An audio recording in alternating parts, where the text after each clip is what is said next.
Bonjour tout le monde, bonjour et re-bienvenue sur votre chaîne Alice Coaching Beauté et Bien-être. Et je vous passe de salam, de bonjour, où que vous soyez dans les quatre coins du monde. Alors, nous revoilà encore aujourd'hui pour une nouvelle vidéo. Cette fois-ci encore, on va parler du coaching. À savoir, déjà, dans un premier temps, il existe différents types de coach, à savoir coach de vie, coach coach sportif que tout le monde connaît la plupart du temps et coach en nutrition, c'est-à-dire coach pour soit pour les personnes qui veulent perdre du poids, qui ont des problèmes alimentaires, qui ont des problèmes digestifs, ainsi de suite. Ça, c'est les coachs en nutrition, et aussi les coachs en love coach, c'est-à-dire les coachs en séduction pour les personnes qui veulent faire des rencontres, des personnes qui veulent vaincre leur timidité et pouvoir au moins trouver un partenaire ou une partenaire. Ça, c'est les coachs, les love coachs, c'est les coachs qui sont là pour accompagner les personnes dans tout ce qui est l'art de la séduction et autres. Alors aujourd'hui, bon, moi je suis spécialement je fais spécialement du coach conjugal. Alors le coach conjugal, c'est quoi? Alors, on sait que dans différents types de couples, soit il y a un moment donné, le couple traverse certains moments de difficulté, ce qu'on appelle les zones de turbulence, comme dans toute chose de la vie. Donc, du coup, nous, on va parler d'abord du coach conjugal et comment se passe un entretien. Alors, déjà, il faut savoir que, ou il faut déjà, dans un premier temps, partir à la découverte du couple. Déjà, dans un premier temps, l'entretien prend en partie 45 voire 1 heure de temps la plupart du temps.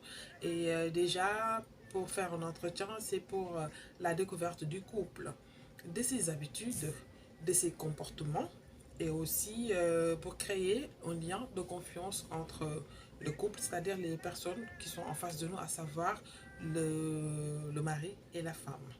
Et donc, de ce fait, il faut discuter avec ce couple pour savoir les règles à faire pour le bien-être de chacun dans le couple. Maintenant, pour mener à bien cet entretien, il existe plusieurs façons de méthode. Déjà, dans un premier temps, on peut faire, on demande d'abord au couple quels sont leurs objectifs à atteindre déjà pour que le couple aille mieux. De ce fait, il y a plusieurs types de problématiques. Souvent, les couples traversent des petits moments en tout premier mois de mariage ou première année de mariage, et souvent les les premières difficultés commencent à apparaître depuis le début, problèmes d'entente, problèmes de compréhension, manque de confiance, tout ceci.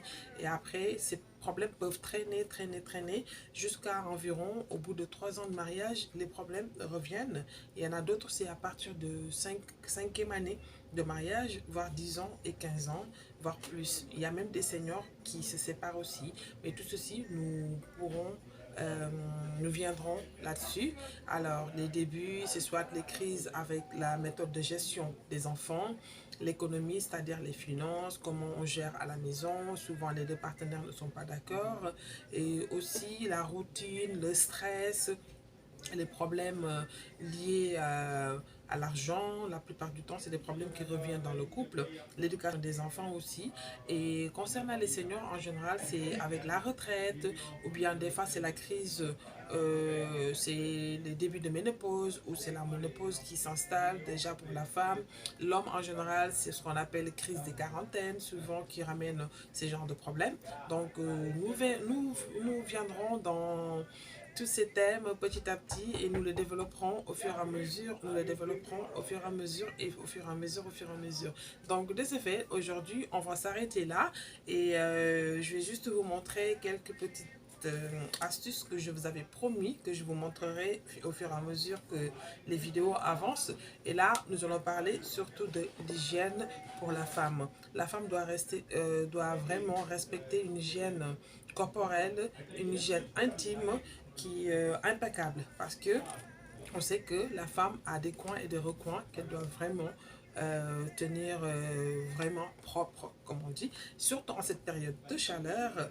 Déjà, dans un premier temps, il faut avoir une hygiène corporelle, une hygiène intime très soignée, surtout cette période de chaleur. De ce fait, je vous ai ramené ceci qu'on appelle musc de tarara. Ce musc de tarara, c'est un musc en poudre qu'on utilise souvent après les règles ou juste pour avoir une bonne odeur dans ses parties intimes. Et pour avoir plus de renseignements sur ça, venez me retrouver dans mon showroom sur Corbeil-Essonnes. Je vous donnerai plus d'explications sur comment utiliser ce musc. Ça vous laissera une bonne senteur toute la soirée ou toute la journée si vous le prenez. Et nous avons les brumes aussi. C'est des brumes de parfum qui sont qui sont super bons. Surtout en cette période de chaleur, vous mettez un tout petit peu seulement dans la pièce et l'odeur reste très longtemps. Je vous le garantis, ça reste très longtemps. On peut le mettre même sur les canapés, sur les rideaux, sur les draps, les couettes, les couvertures. Oui, pourquoi pas, pour que ça reste bon toute la journée. Et je vous ai ramené le tchèp aussi, qui est un des éléments incontournables pour la femme. On peut l'utiliser pour sa toilette intime, on peut l'utiliser aussi pour boire, et non seulement quand on le boit, non seulement ça nous rajeunit, ça nous lubrifie, ça lutte contre les infections et surtout les mauvaises odeurs. Donc je vous conseille vivement d'utiliser ces produits. Venez me voir, prenez des séances de coaching, même si vous n'avez pas de problème dans votre couple, venez juste me voir et vous repartirez avec plein d'astuces. C'est promis et c'est garanti. Je vous laisse pour une prochaine vidéo. N'hésitez surtout pas de partager, de liker, de commenter, et si vous avez des sujets, des petites questions, posez-les-moi et ce sera vraiment avec plaisir que j'y reviendrai. Et sur ce, je vous dis au revoir, à très bientôt pour d'autres vidéos. Merci pour votre attention, à très bientôt.